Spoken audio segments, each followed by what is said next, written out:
What's going on, Sky Squad? We are back in the building, and we're going to be recapping the Real Housewives of Salt Lake City Season 2, Episode 12. Yes, things are literally just heating up, and all HE double hockey sticks is breaking loose. And we have our boy Adam from Up and Adam on the scene to break this episode down with us. And I got to tell you guys, this is going to be a rough one for me to recap because I posted about this last night, and I was like, the first 20 minutes alone had me shook. I was just like, what is happening? All of the flashbacks, the rewinds, this, that, and the third happening, the chaos. And then there was a moment that we're going to discuss in just a bit that just took me out of the game for this episode. And I didn't even know what to do. Adam, welcome back to the channel, to the show. Thoughts on last night's episode in general? Well, one, thanks for having me back. Two, I know what you're talking about, and we're gonna get into it, obviously. But when I saw it, you were the first person that I thought of, like, this is going to be an interesting recap. Overall, I thought it was a good episode. There were moments that I obviously didn't like in it. But Salt Lake City is starting to get my attention again. And having the preview at the end for the midseason trailer that we got last week, it was great. I thought, okay, even though the first part of the season, we slept a little bit, now it's finally about to get good. So I'm happy that we stayed in there. Yes, I am too. Because I think we knew it was going to pick up when the Jen Shah stuff started, but I don't think we knew the chaos that was going to erupt as a result of some other dynamics that have been going on and at play. And last night's episode was really, really tricky. And before we get into the moment that I think threw us both off, well, let's break down where we started from. Before we get into just diving deep into the episode, though, Adam, on a scale of 1 to 10, what would you rate this? And guys, in the comment section, let us know what you would rate it on a scale of 1 to 10. Adam, give us your rating and why. I'm going to give it an 8. I like that Heather Gay, stood up for not only herself, but also for Whitney. Mary, her quirkiness, aside from the end, I could appreciate some of those moments. Lisa Barlow, watching her and seeing it play out, how she's trying to navigate this messiness and really kind of give us the Giselle Ashley Darby vibes, where it's like, here, you throw the rock. I'm going to sit back and watch, but I'm the one who gave you guys all this information. It was classic Housewives. So I'm giving it an 8. There's no point, nothing, just an 8. Yes. I'm actually going to give it a 9. I would have always. Always. I mean, the episode was so chaotic that I have to give it a 9. I would have given it a 10 if it weren't for that one moment that happens with Mary near the end. Everything leading up to that, I was actually highly engaged in. And that moment just took me out. And like I said, we'll discuss it in a second. But, it just, I couldn't really deal with it at that point. Okay, so let's start off where we are with the episode. It's still the night of the I don't know if they're dressed in some type of costume, and they're hashing out what exactly happened with Cameron and with Mary. Cameron being the person who we saw, in the scene with Meredith at Lisa's event, telling her all this information about being careful about Mary. Now, in this, we also get that apparently Cameron took out a mortgage on his home or something like that, and gave Mary about $300,000, which he says was for her odor gland therapy and surgery and other surgeries as well. We also get a scene in a flashback with Lisa sitting down and having a conversation with Cameron that we had not seen before, in which he details, how he feels like Mary uses, the people in the church and really makes them feel vulnerable and like they need to give everything they have over to them. I just want to know what your thoughts were about this scene in general, Adam, and for you guys in the chat. You know, it was interesting for me because we've seen Lisa Barlow try to pre-produce moments before, right? And we catch her and she's not the best at it. But I have to say, Jason pointed something out to me earlier. And he's like, she's not my favorite, but at least she's trying to give us a show. Okay, I'll take that. And then I was thinking about the moment with Cameron and how obviously we see later down the road that she gets blamed for setting up this moment where Cameron shows up when Whitney's trying to defend herself. And she's like, he's, you know, on top of the board of Utah Foster, you know, this association. And I'm like, okay, so that makes sense. He showed up because he was on top of the board for the charity that you guys were supporting. But then why were you sitting down in a separate scene? That's where you lose me. And for Meredith Marks, it took me a minute to understand her reaction because she was still so in her feelings about Jen and terrorizing her family that she doesn't want to hear this hearsay about Mary. And then I think my biggest takeaway out of this conversation was when Heather Gay said, guys, we've received messages from a ton of different people about Jen Shah and we've ignored them, which makes us complicit. I'm like, don't say complicit. That doesn't sound good. I thought that was very interesting as well when she said that. I mean, in my mind, I kind of feel like, you know, it's interesting that they are equating Jen and Mary's situation. And I understand why to Mary that seems unfair. Because I would say that Jen, while there had been clearly, according to Whitney, murmurings about what Jen had been doing, you know, outside of the show, she said on Watch What Happens Live that she had also heard about the things that Prosper or whatever it was that Jen was involved in. Similarly, I am sure, and as they've stated in this episode, have all heard similar, or not really similar, whisperings of things and articles and things like that about Mary's church as well.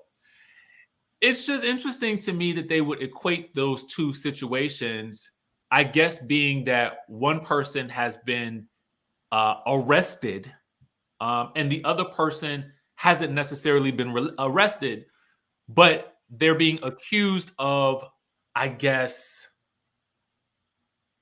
I don't know what the term is. Like, I guess either misleading the congregation or taking the congregation. What are the actual allegations in the street about Mary and her church outside of it being a cult? I was about to say, I guess the cult is the word in the allegation that's carrying the most weight. But from what we're hearing, we know when Mary Cosby, and I learned this in my interview with her relative Dan Cosby, which, by the way, there's another voice recording that has Cameron on it talking about Mary. Cameron passed away, and this is being sent to me sometime this week. When I hear it, I'll have to share it with you, Richie. But, you know, for her, we know she not only inherited, or her husband inherited all these homes in the church, but they also inherited a mortgage company. So from what we're getting is that, you know, they would go around and they would have this woman who was a part of the congregation and running the mortgage company show up to different members of the congregation's, you know, homes and say, listen, if you want to go to heaven, this is what you need to do. You need to pay your dues into the church. This is going to help you get to heaven. And at the end of the day, it's for Mary, and Mary we love, we pray to. It's strange to me. I don't understand. And I feel like we would need an insider in there, but it almost sounds like so hard and crazy to believe that I don't even know if we would believe it in the first place. It's beyond. Yeah. And I guess there's a couple of other things that I feel like we kind of have to address as well. There is the cult thing, which is not too far from what people are saying about the Mormon church, to be quite fair, because I saw that in the comment section. Two things. The second thing is Cameron did pass away. I don't know what he passed away from. Do you know? No, I think it was some sort of, I thought it was cancer or something. Yeah. So it becomes sometimes difficult to talk about Cameron because I feel like we need to also do that respectfully as well. Right. Right. So in my mind, it's just a lot of this is we're talking about sensitive stuff because we're talking about religion and we're talking about people's churches and things that people really, really, truly believe in. So the cult thing, I kind of have to take that off of the board because I also feel like there are people who say the same thing about the Mormon church. So again, I'm taking that off of the board in general from my conversations about that because that's an idea that people have either because of their personal view of that church or whatever that situation is. And again, it's sort of like Meredith said, it's not necessarily based in fact, that is based on your perception of what the church is. And, somebody made a point before too, like what church have you not heard at least one or two bad things about, which is, yep. I mean, I didn't grow up really being involved in the church, but I've heard some horror stories within different churches, and that plays in Mary's favor too. Right now, this is about perception. It's all hearsay. We don't have any solid facts. If we did, and there was legit crimes going on, she would most likely be being investigated. We would have more receipts, details, just a voice recording, and then this man's word, even though he passed away. And I, like you said, I want to respect that in him and his family. It's not enough for us to be like, Mary, you are such an awful person. Why are you on the show? Now, from Mary's mouth, apparently we'll learn some more about our feelings, but Yeah, Mary and what she does with how she manages her congregation, I cannot speak to. Again, I feel like that's all in our perception. And Michelle writes in, past members have called Mary's church a cult. But as we see in this episode, I mean, the way that Heather speaks about her own church that would cause her to dismiss her sister because she's not going to get married in the church or even married at all. I feel like I don't know that sounds any better. And Heather is also a past member of that church. So again, to me, because I know that people still go to these churches, the cult thing, I can't deal with it at this point. Right. I can only deal with what is coming out of Mary's mouth. Okay. I can't even deal with that. That's the problem. I mean, the problem, I don't know about the mortgage stuff. And, we will hear from Adam when Adam, if you choose to share that on your channel, we will hear about that then. But with regards to it's a murky situation, I just think with the whole church thing, and the labeling it a cult and alleging that she's stealing money or taking money are two different things. And I just want to be clear about that because those are two major accusations that we have to be careful about when we talk about these types of shows. Just legally, right? Right. So I just thought that whole situation their dialogue was interesting because everybody had a different stance. And it almost felt like it was interesting to see Heather so kind of staunchly supporting Jen and Meredith so staunchly supporting Mary. I like I said, it took me to get into the episode. Like I had to see why Meredith was supporting Mary. But then when I, listened to her tell Lisa and Jenny last year, all of you ladies were talking behind my back, except for Mary. You were talking about me allegedly having a boyfriend, my relationship, and not one of you came to me with this information. I'm not doing that to Mary. If we're going to talk about her, let's include her in the conversation. I respect that. I really do. And, for Heather's stance on Jen, Heather, I just feel like is a loyal friend to a fault when, there's a documentary out now. There's a lot of accusations. She's still not been found guilty right now. She's innocent until proven guilty. But the fact that she took this strong stance and I want to support Jen, even though she's just been indicted on 2 counts of fraud, they're mentioning elderly. It gave me Lisa Rinna trying to take a stance and be there for Erica. That's the vibe that it gave me. I wouldn't be in Heather's position. I would have probably been like, I need to take a step back for now. But it still throws me for a loop. It has my attention. Yeah. Danny says they all say the same things about mega churches. Look at Joel Osteen. People drag him all day about his church and following being cult-like. I mean, we hear that all the time. Yeah. There was a question in the chat about what it was exactly that, and I don't want to skirt around this for people who may have missed it, and we can still go back and talk about some other plot points, Adam, but because I did see it kind of come up, like, well, what did she say? Specifically, I'm going to pull it up for you guys so you guys can see it. And I got this from Queens of Bravo, but I wanted you guys to be able to see it in print because this was the moment that I think was lost for me. From my understanding, Adam, for you as well. There was a moment near the end of the episode where, truthfully, yes, I can understand Mary being upset and crying. I can totally understand her feeling like everyone is gunning for her. What I cannot accept is Mary calling Heather chubby. Okay. I did not like that at all. That's such a sore spot for me, but I'll get into that later. And then when she said to Lisa, she was comparing Jen because the ladies were comparing. She said that she felt like the ladies were likening Jen's actions to what she does with her church. And Mary compared Jen to quote, those thug Mexican people that make all the, I'm assuming she was referring to like a cartel or something like that. Problematic, to say the least, for me. Problematic. Completely problematic. What were your thoughts, Adam? The chubby comment, obviously, that threw me already because I was annoyed. I feel like all of these different women, they have so many things that we can talk about, we can go in on. Your looks doesn't have to be one of them. For me, it's a sore spot too.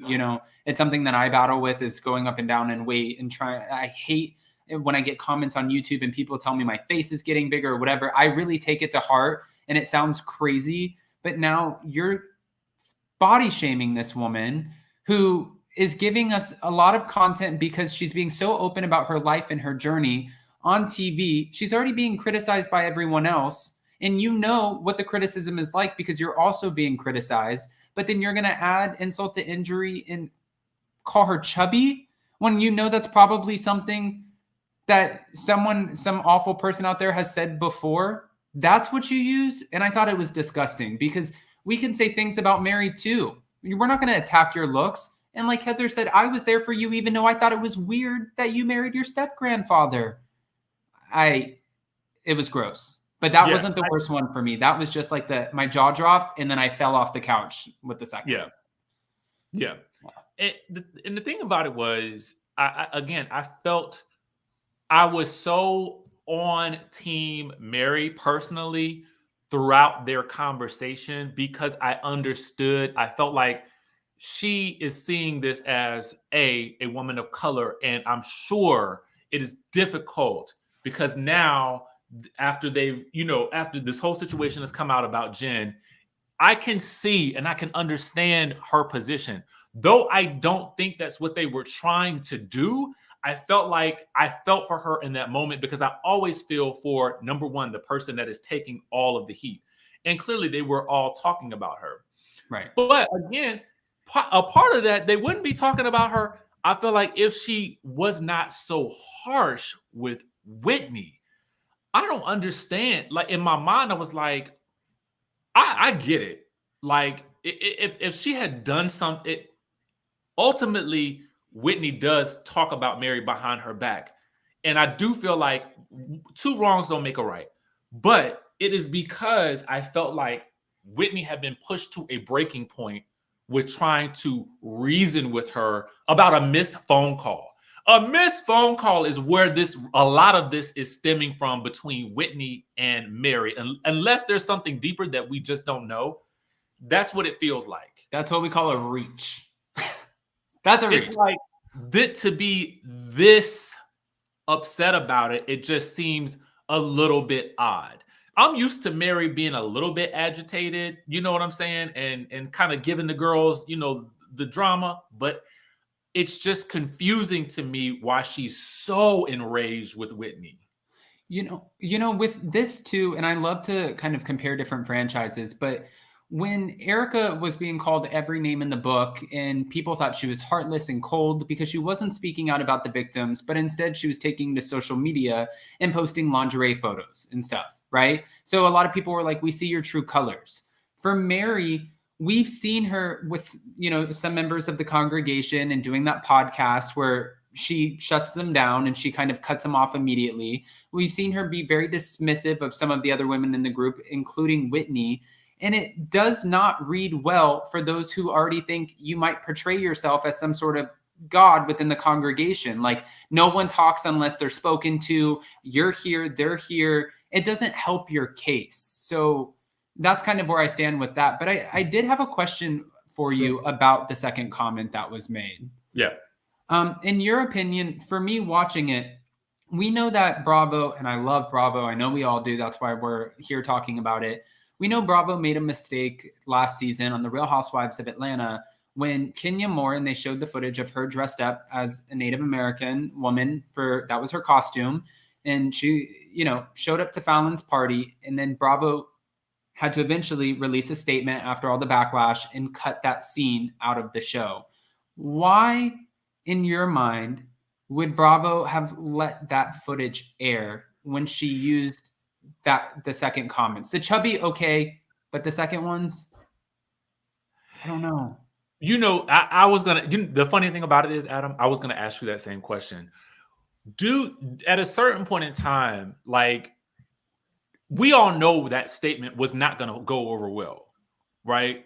Like, just even watching it, I think we have all come to the place of like, we're gonna be respectful of cultures, backgrounds, nationalities, we're going to be a lot more respectful in how we do things moving forward, right? So it's interesting to me that they would choose to air that.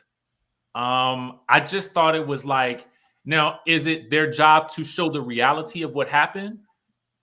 Or is it their job to say, hey, we've had this experience before, it didn't work out too well, maybe let's not show that? I feel like there's a whole community out there that this is very insulting to. It's, you're lumping someone in, this whole ethnicity, this whole country, you're lumping it into that idea of, you think obviously you're being compared to Jen Shah and that's bad. And this is your analogy for it. And that reflects on how you feel about everyone else from that country. At least that's how it reads off. I'm very surprised that they aired it, and it makes me wonder what the unaired footage looks like. But I think that there's going to be a lot of apologizing from the network. I don't know how this made it, to actual, I don't know how it made it to air. Like, how many eyes watched this and approved the edits before they finally decided, yep, this is our full episode 12, let's release it? Did no one say, maybe cut that one out, or just stop at thug? Maybe don't give us the rest of it.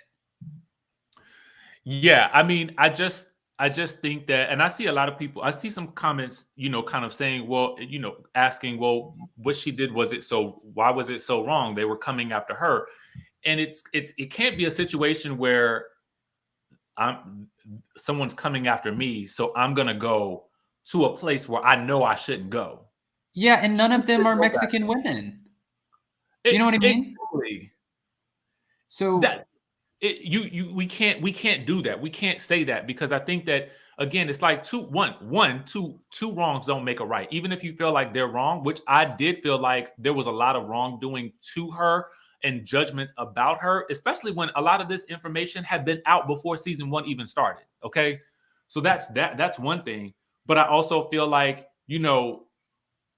for her to make just this whole statement, that second part was just so cringy to me that I can't believe I was seeing it on TV. And given that Heather had already stated that Jen had called, her Shrek and a manatee before, it's kind of like, why would we still need to go there with her for that? Right. It's because, what else are you going to pick at? This doesn't reflect bad on Heather. This reflects bad on the people who are letting these comments come out of your mouth, because out of everything. You can't attack her character, how she's treating you, how she is as a mother, how she is with her relationships. You have to attack what you think her body image should be, which is very telling on you. And it also shows you don't have a lot of content to go off of, which is a good thing for Heather, but it can't feel good. Heather last night had to watch that. You know, her daughters are watching it. She has friends who are watching it. I'm sure there were a lot of emotions in this episode. Yeah, we can't excuse that just because we like a person, like a character on the show. To me, you know, I had been a staunch Mary supporter. But I cannot support those statements. And that's I think where it starts and where it ends for me. Even when she said she was weird, like, it's like, okay, that's okay. That's a cotton candy insult. When she looked at Heather, she's like, "You're weird. I can't with you." Okay, that's quirky Mary. That's easy to watch. She was handling it. I felt like she was handling what was coming to her. Right. And I understand it was probably making her emotional, but I felt like she was handling herself up until that point. Even if she had just gotten up and walked off and said nothing else, I felt like she had already handled each of them in a way where I felt like she stood up for herself. She said what she felt was her truth, and they said what was their truth. Do I think it was going to be any resolve? No. But I just felt like the chubby thing, I think for it just, you could almost like hear a record scratch when it was said. It was like, oh, like, come on. I had to rewind too. My eyes went, and I said to Jason like 4 times, did she just say chubby? And Jason's like, shh. I'm like, did she just say chubby? She said chubby. She said chubby? Yeah, she said chubby. Oh, no. No. And you can't blame that on your social media manager. Just saying. Just saying. And it really, again, that wasn't the comment that took the cake. We've seen on Potomac, your big ASS forehead, your big feet, big hands, milkmaid. Like, we've seen comments in the past, and they're not great. We don't love seeing them on the show. It is cringeworthy, but that's not where Mary she'll have to answer for it, but that's not ultimately what's going to be the biggest thing looming over her. Now, Bravo, Andy, call her to watch What Happens Live, ask her on the reunion, do what you have to do. She needs to issue an apology to the entire Latin community, especially anyone who is of Mexican descent. You need to issue that apology. It's not good. It's not good if you lump in, you know, Mexican people or white people or black people. You can't do that. You can't. You're like saying everybody is like one specific way. She has to apologize, and I really hope she does. If not, I don't know how the fans will continue to react to her. It won't be in her favor. No. I mean, and I've seen people mention things about Ramona saying problematic things too. The question, I mean, here's the thing. I don't agree with that either. You know, and I don't understand why they even showed that Black Shabbat dinner. I mean, but that's we could go down a whole rabbit hole with that one. But it's like, you know, I can only deal with what's happening right now. Right. And that's because that's what we're talking about. But I want to go into some other things that happened in the episode. You know, we have Lisa sort of dropping these bombs about Cameron, but then she runs back to Mary's room and somewhat addresses them, but then she kind of really puts everything on to Whitney, making it seem, and she kind of throws even Cameron under the bus too, but she basically throws it all on Whitney. That what did she say that Whitney said? That the people in her church think that she is God, which Mary denies. I have a theory about this. I think Lisa is so used to having this friendship and this connection with Meredith where she feels like, okay, Meredith is going to have her back. And I feel like she was really taken aback that Meredith was like, I'm not doing this.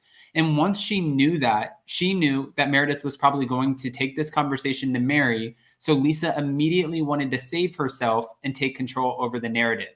So she tells everyone she's going to bed. She runs upstairs, passes the blame on to Whitney, which I thought was next level, and then tells her, after telling everybody around the fire, I believe Cameron. Cameron's my friend. I believe him. And then you go upstairs and say, there's a lot of things that are being said about you, and I just want to know, and I have to ask you the question, and I don't believe them, but I can't help but bring it up.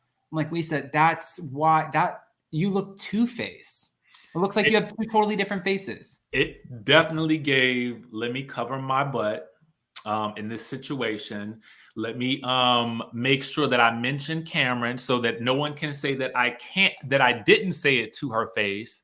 But then also let me further the discord between Mary and Whitney. And in doing so, I kind of look like the good guy in this situation.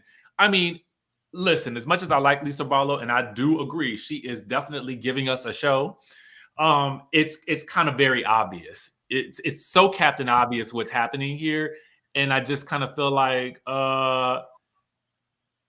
Lisa, girl. Yeah, that's like when Bethany did it, when LVP did it, when Giselle does it. We don't see them doing it. We assume and we wonder, but Lisa is just like almost playing her cards and showing them at the same time.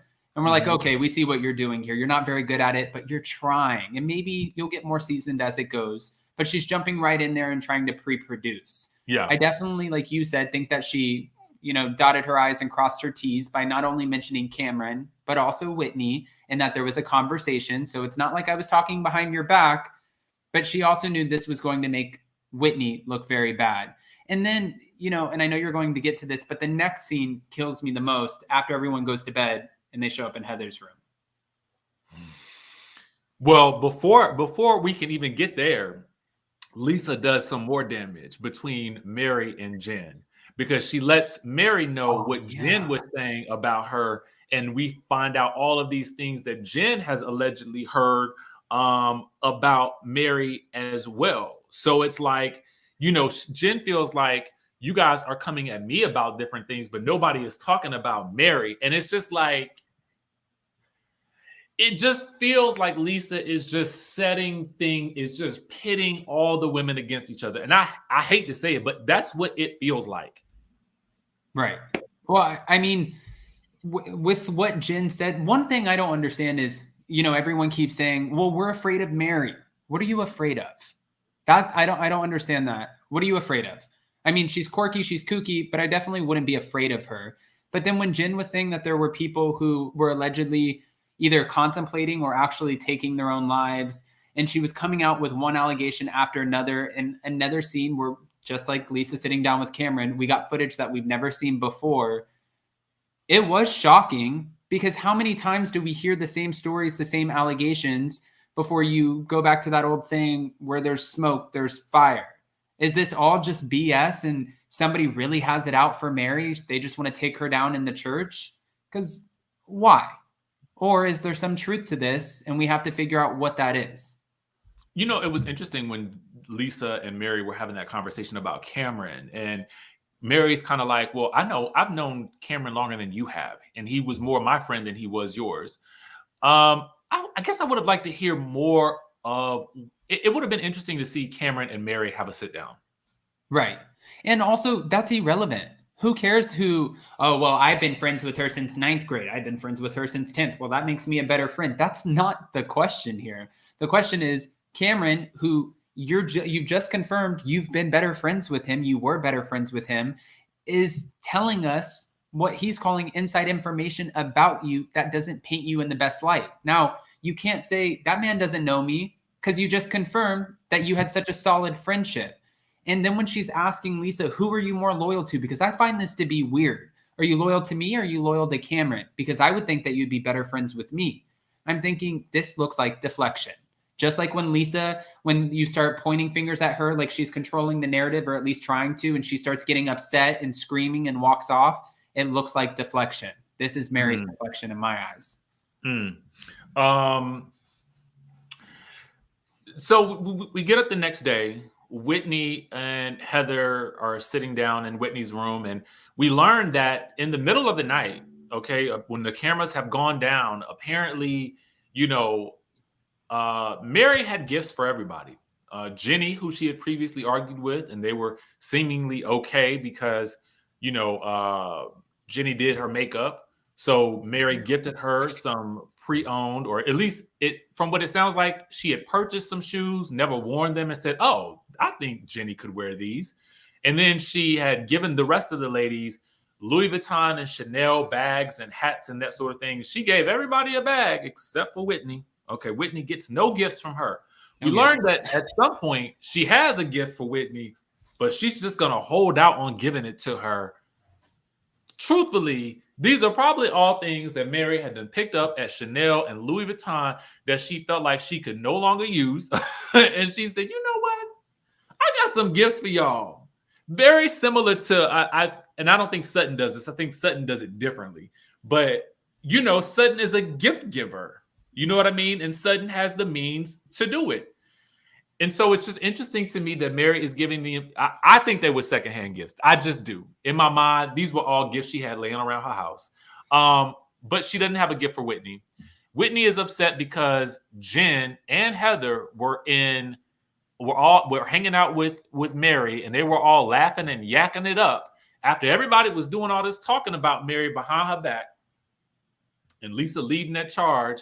And now she's come out of this situation scot-free, and Whitney is mad about it. Thoughts? I mean, listen, do I think that she originally came with, and see, I told you this, Kempire, before we went on. Farrah said, Adam's just a Mary hater, but I'm not. I'm just working with what I get, you know? And for Mary, when she's talking in the confessional and she's like, I just had some stuff laying around. I didn't come here with that gift for her. It is what it is, but you're welcome. I'm thinking in my head, it more so looks like you didn't come with gifts for anyone, because we've seen Mary in the past, and when she does gift, she gives very personalized gifts. This seems like you overpacked. Then you found out the women were talking about you. There's all these allegations coming out, and you want to be on their good side. You want the women to stop prying into you. Let's focus the ship, like shift the focus back over to Jen. You know what I'm going to do? I'm going to gift them. And when they went into Heather's room, woke her up, gave her a Louis Vuitton bag for over $5,000. And Mary told her, I'm never talking to Whitney again. And like she said, Lisa had this big Cheshire cat grin. I could see where Lisa was like, oh, my hands are clean. I'm good. Mm-hmm. Look, Heather, we're good. It felt weird. The whole thing felt weird. I don't trust any of them at this point. I need another episode. I do. I don't trust Mary. I'm not believing you like, oh, well, I packed too much and I don't want to bring back all that luggage. You're flying private home, and somebody's bringing back the luggage anyway. So who cares at this point? And it's weird. Yeah, there's I don't know. There's some chaos going on behind the scenes, and then there's some shenanigans going on screen. So it's very hard to really digest and understand who's the real villain in this situation. But it's looking like it's Lisa pulling the strings behind the scenes, and maybe it could be the camera who's painting that narrative for us. But it's definitely happening. I feel like we're playing a game of Clue. Like, like you said, who's the villain in this story? Because everyone kind of comes off questionable, except for Ginny. Ginny just looks like, I don't know why I'm here at this point. You know? Okay. I mean, like, why? And I liked Ginny at first, and I think that I like her. I still like her as a wife and a mother, but she is not getting into the group the same way that, like, let's just go to a new franchise, Orange County, which just came out. Noella Bergner came in and she's like, I'm here. And you can tell she's going to, you know, force her way into the group. For Ginny, this is a very slow, okay, why are we here for me? Mm-hmm. Mm-hmm. I agree. And it could just be that so much else is going on that we really don't have time to get into her right now. Right. So we do get a scene with Heather meeting her sister, and you know they have a conversation. And was it just me, or did the sister say that she was gay? Or did I hear that from someplace else? No, I don't think the sister said she was gay. You're talking about Heather and Nancy. Yeah. Yeah. No, I think their biggest problem was the marrying outside of the church and being compared to a feral cat. Yeah, but yeah. Listen, that was another reason, and I said this to Jason, I respect Heather and her story and opening up about that, because this is your real truth. You own that you exiled your sister from the family because that's what you were used to doing within the family and the church. And now you feel bad because years later, it's almost like karma. You realized this isn't something I want either. So you lost all of this time with your sister, and at least you're willing to be transparent and open about it. Again, another analogy like Kathy and Kyle, because sometimes there are people out there watching who think, man, I haven't talked to my sibling in so long over this stupid fight. How many years am I going to let go by? And in some crazy world, these conversations help people. Okay. That was my error. I thought she said she was gay. I didn't think it wasn't anything that I had heard about her. I didn't realize that was her husband in the scene. Okay. Oh, Nancy. We're just speculating over here now. That was my error. Okay, so we get back to the house, and really the thing is now Meredith wants to get everybody back together. She wants to allow Mary the opportunity to speak for herself because she feels like she wasn't allowed to do that. She wasn't afforded that opportunity last year. Right. So, which I admire. And I genuinely feel, this is kind of my feeling, is that I feel like Meredith is coming from a good place. But because some of the ladies seem in the dark about certain things at certain points in time, it's really hard to tell who's right or who's wrong, right? Right. But it sounds like Meredith is doing the housewives thing, and she wants everybody to have a nice little sit down to clear the air and get things out in the open. Now, the people who suffer the most in this sense who are going to get it the most are going to be, Mary, Whitney, Heather, and Lisa. Yep. These four are going to go at it. And when I tell you, it's really going to come down to Lisa versus Heather and Whitney yet again, and Mary versus Whitney and Heather. With Whitney letting it be known, it was really Lisa who came out with all of this information about you, because truthfully, we wouldn't have any of this dialogue about Mary at this point if Cameron didn't do that scene with Meredith. And at the end of the day, we had to have known that was set up by somebody, because otherwise, because Cameron was not a cast member on this show, he would not have been mic'd. Right. I mean, there would have been no reason for him to be there, right? Yeah. So someone put the plans in motion for him to come to the show and bring up this information about Mary, and then subsequently film with Lisa a scene where he's dishing the dirt about Mary. Who else could have set this whole thing up if it were not Lisa or a producer? Who else? I mean, what? I only think that it could be, I think it could only be Lisa or a producer, only because we see Lisa with the caterers. We see her trying to do the pre-produced thing. We've seen it numerous times now. And then we're seeing it with Cameron. But also, we're kidding ourselves if we think like executives at Bravo or NBC, like they don't watch YouTube and they don't see these other things that are going out, these rumors. And even Lisa Barlow said last night, have you not watched YouTube? So we shout out Layla Lynn. Layla Lynn had a mention on the show. They showed one of her videos, kind of delving into the backstory about why people considered Mary's church a cult. I wanted to shout her out because she is so lovely. I absolutely love her, and I just wanted to make sure that people knew that we support other people. Yeah, she's amazing, and I was so happy for her when I saw that, because it's cool. You're on a major public platform, and being mentioned like that, it's always a big win for anyone. So, with that, it was a great point that Lisa made, and it made me think, they watch. Even us being on here, you don't know who's watching you. And this obviously was a big topic of conversation after season 1. The cult allegations, the numerous family members coming out one after another saying that this was their experience and it was a horrible experience. We got.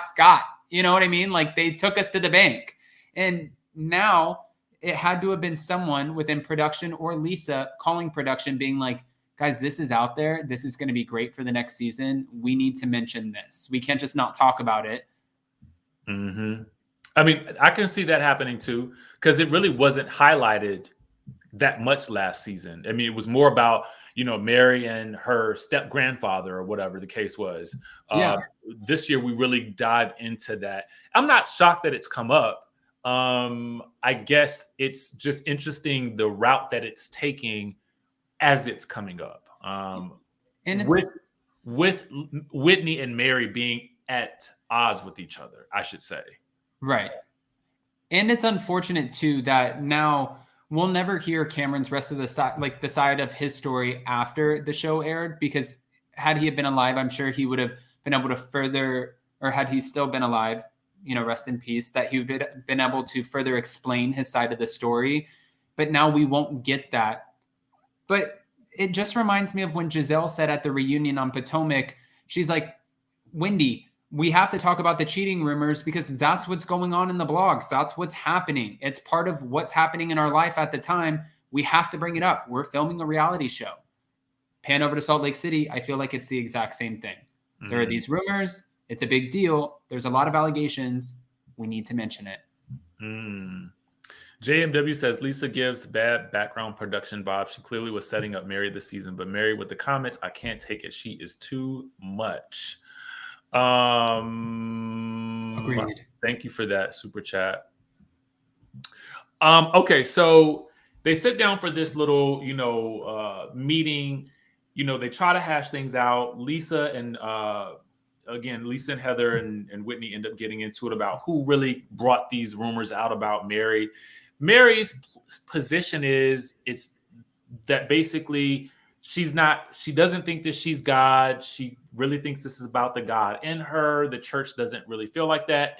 And she specifically is like, it's nobody's business who I gave gifts to or what I gave them to them for. So I could get with her when she said that, because I mean, that's her prerogative. Do what you want to do. But at the end of the day, I think things went a step further between Mary and Heather, because Heather was also trying to ask her questions about the church. And I think that's where Mary was like, no, you're not going to do that to me. And in some way, shape, or form, there was this notion of the ladies comparing Mary to Jen in some way, shape, or form. And I think that's what really set Mary off. Yeah, and I think it's insulting. And listen, I also agree with you. I feel for Mary in this episode until the end. I feel for her because no one likes having their back put against a corner. And when you do, you're going to show your teeth and you're going to react. And that's what we're getting from Mary. And the conversation with her and Heather, had Heather not have stood up for Whitney, because Mary was coming in a little bit strong on Whitney, and Whitney looked like a puppy, like, I don't know what's happening. We were all part of the same conversation. I don't know why I'm being singled out. And Mary she is dismissive of Whitney and a few of the other women when they do get on her case. But Heather was like, no, this is BS. Stop talking to her like that. And then boom, you put the target on your back and you got on the radar. So you threw yourself in there. And of course, Mary's already in mode because you guys are comparing her to someone who just got indicted for 2 counts of fraud. You're bringing up allegations that wouldn't have that much life breathed into them had you not have opened your mouth and put it on such a public platform. Now she knows in her head, this is part of the storyline. And you guys are talking about it behind her back. And Whitney's defense saying, well, we would have talked about it to your face had you not have went to bed. That's not a great defense, because then you should have held it until the next day and had a conversation one-on-one, but you chose not to do that, didn't you? No. And I think the other thing that I would feel for Mary on that situation is this. If it were so easy for you to then, as soon as you get mad at me, to then go out and again, talk about me the way that you did, then were you ever my friend to begin with? I had a situation where I had a really good friend, and he thought I did something based on hearsay. So he went and he did something completely horrible to me. Now, in my mind, I just wanted to beat him up. But as I'm an adult, right? I'm an adult. I'm not doing that. Like, I'm not a kid. So, what did I do? I did nothing. I reached out to try to have a conversation with him, and we never had a conversation, and we just simply moved on with our lives. But I did nothing because at the end of the day, it wasn't about what he did to me. It wasn't even about what he thought I did to him. It was really about who I want to be. right? So at a certain point in time, it's like you can't, if she's treating you bad, if she's gonna like, be dismissive of you, Whitney, fine. Let her be dismissive and let her miss you as a friend, right? Right. But in the next breath, what you can't then do is say, well, I've been holding this in for a while and people have been talking to me too about her church. Then, I mean, that kind of makes me feel like, well, maybe you were never really, I mean, you know what I'm saying? Candy talks about this a lot on Real Housewives of Atlanta, Mad Day. And that's what she called it. And she used to always say Nene would have her mad day and she would rip a person to shreds. That's what Candy would say. And she gave a good example of it when Nene and Cynthia first started beefing. And Nene went on Watch What Happens Live and told Andy that Cynthia should not be part of the show. It would then make someone think, were you ever really my friend? Yeah. If you could say that. Because we're not in a good place. I agree with what you're saying too. And sometimes we all struggle with being the bigger person, right? And being able to sweep things under the rug and figure out who do you want to be? How do you want to portray yourself? But you have to be careful. Again, Mary was backed into a corner. If you're going to bring up all of these things and give them life and then talk about it behind her back, and she comes out of the left side of her face saying crazy stuff, you guys pinned her against the corner. Which one is worse? I don't know. You guys talking behind her back or her saying some of the things that she said. It's all bad. But this is reality TV that we know today. And you know what? The cool thing about this conversation, Adam, is I do really feel like we're both trying to look at the situation from so many different angles because it's such a nuanced and complicated episode. And the situations require a lot of thought and not just snap judgments and snap comments based on who we like or who we don't like. I'm just really trying to look at this as objectively as possible. And I see that there are wrongs on all sides. Right. That's the way you have, and everyone always wants you to pick a side, right? Who's more wrong? Right. What I just talked about this with Tisa Tells, Layla Lynn, and Grace. When we're talking about Portia's my God. Send me that video. I love them. It was great. We just did it right before this. And, okay. Whose channel was it on? Mine this week. Okay. We're doing like a rotation. And when we were talking about it, I asked Layla, I said, which one's worse after watching the episode? Dennis cheating on Portia, but then now being this reformed man who wouldn't cheat again? Or is it worse, Portia being with a guy who's still not officially divorced? And she said, I don't like to think of it like that. Which one's worse? Because really, is that all we have to go off of? They're both bad. And I thought about it and I'm like, yeah, you're right. And same thing with Salt Lake City. Every single one of you, except Jenny at this point, you've all had a part to play. You've talked about it. You've mentioned it. You've reacted to it. What's worse? You're all bad. I think we have at the end of the video, the episode, we have Heather basically walking off. She can't take anymore. She's crying and upset. Mary then goes and tries to tell her how disappointed in her she is, and that doesn't end well. Heather ends up deciding that she cannot ride on the jet with these ladies, even though the ride is like 30 minutes. She's not going to do it. And her and Whitney are going to take a commercial flight. And Lisa is just appalled because she's like, y'all would rather get on a commercial airline and have to take your shoes off as you walk through TSA than ride back with us on this private jet. That to me was an underrated moment of comedy that really, I think, highlights how interestingly, I don't want to, just how fascinating Lisa is to me. I mean, listen, if I had to choose between a commercial flight and a private jet, I've never flown private. I would choose private. But also, if I don't like you, I wear it on my face. I can't be around you and sit on a plane and be like, we're okay. I could have sucked it up, had a mimosa, kept my mouth shut for 30 minutes and just rode on a private jet. But, it's... I would have sat there with my big sunglasses on and ignored them all. Yeah, I would have sat there with the recliner that was back to back with the other recliner, made sure she was on the opposite side, and I would have been like, cheers. But, it was almost like if you're watching Ultimate Girls Trip and when Kenya's telling the women about my assistant showed up on a private jet and she had big graphic logos on her clothes. And so I had to have it written down, a new dress code, because you're not going to go out with me like that. And Kyle Richards was like, I'm from Beverly Hills, and this is probably the most unrelatable conversation I've ever had. Same thing with this. It's like, why would you want to take your shoes off for TSA?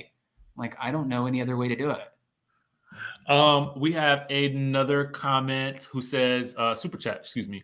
What about Whitney's husband's allegations? Why only talk about Mary's allegations? If we're going to talk about it, let's talk about everyone.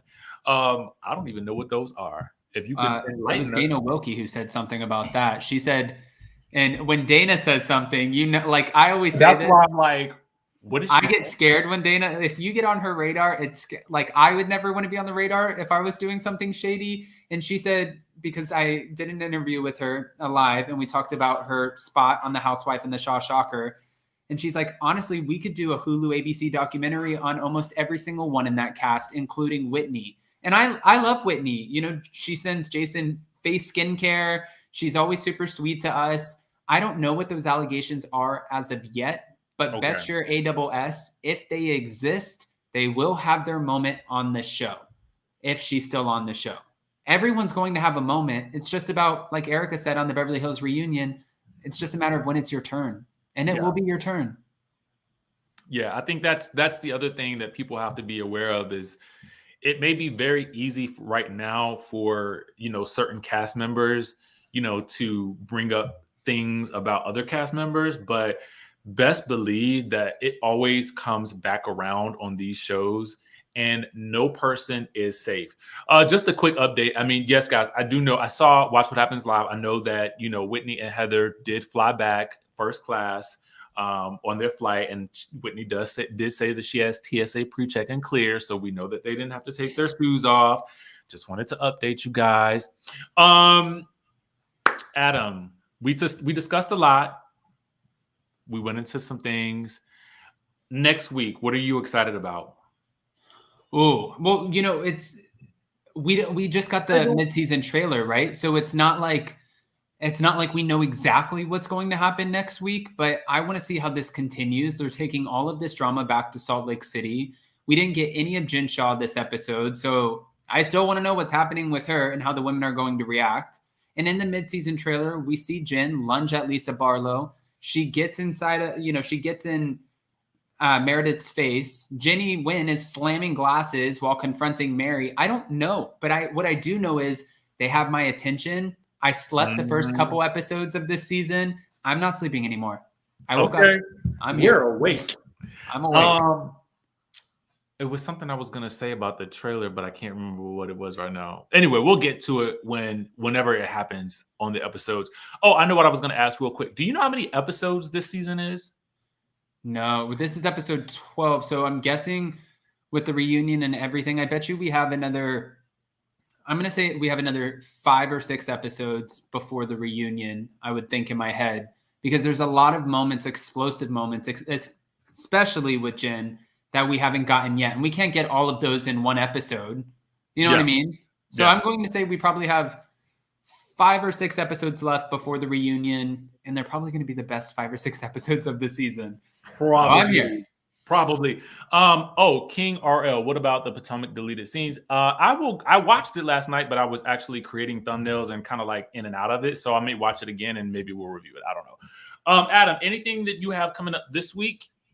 Yeah. So, I'm flying to LA, so I'm going to be up and down a little bit with YouTube and we'll see. And I always try to work while I'm gone, but I am going live on Jason's channel, Down with Jason, at 4:45 today because he finally got his hands on a bottle of Vita tequila.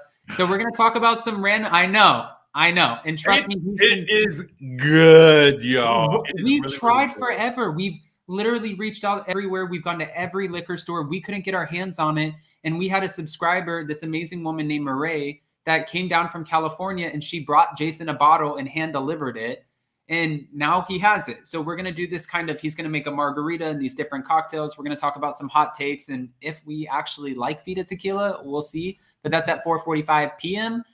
And then the rest of the week, man, I play it by day. Play it by day, play it by ear, whatever you want to call it. I'm just playing it. I just realized something. Up What? with Adam, down with Jason. Yeah. Yeah. Up and down like my emotions. It's great. It's great. I love it. I absolutely love it. Adam, thank you so much for joining. Thank you for having me. Guys, thank you for chatting. Listen, I have seen some of the comments as they've flown by, and boy, do you guys either agree or completely disagree with, everything that we've said today. And you know what? We are here for all of it, because we don't do these types of things for you guys to always agree with us, because we don't grow if we don't see other opinions. So thank you for just being honest with how you felt. You know that this is a safe space for you guys to do that. As long as you don't go in on each other or anything like that, I'm cool with it. Outside of that, listen, we'll be back with more commentary and recaps on this channel as the week goes on, unless something happens and I get tired. Otherwise, Adam, again, thank you so much. And I will catch you all in the next video. Bye, guys.